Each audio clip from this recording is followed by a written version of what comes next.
எல்லாரும் எப்படி இருக்கீங்க? நல்லா இருக்கீங்களா? சௌக்கியமாக இருக்கீங்களா? ஒன்று சொல்கிறேன் பாருங்கள்.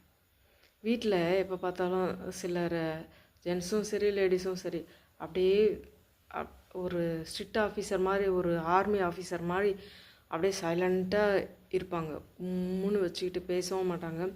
முகத்தை அப்படியே உருன்னு வச்சுக்கிட்டு மூஞ்சை தூக்கி மூட்டு மேலே வச்சுக்கிறதுன்ட்டு உலகத்தில் சொல்லுவாங்க. அந்த மாதிரி வச்சுக்கிட்டு வெளி உலகத்தில் போயிட்டு உங்கள் ஃப்ரெண்ட்ஸ்கிட்டயோ உங்கள் நண்பர்கள்கிட்டயோ சிரித்து சிரித்து பழகுனா அப்போ தான் அவங்களுக்கு சிரிக்க தெரியும்னு நம்மளுக்கே தெரியும். அந்த மாதிரி 32 பல்லும் தெரிகிற மாதிரி சிரிப்பாங்க. அந்த மாதிரி கண்டிப்பாக இருக்காதீங்க. நான் நிறைய பேரை பார்த்துருக்கேன். வீட்டில் வந்து எப்போவுமே அவங்க வந்தாங்கன்னாவே எல்லாரும் அப்படியே ஒதுங்கிடணும், அப்படி பண்ணணும்னு இருந்துட்டு வெளி உலகத்தில் போய் அடிமட்டத்துக்கு இறங்கி இது பண்ணுவாங்க. ஏன் அப்படி?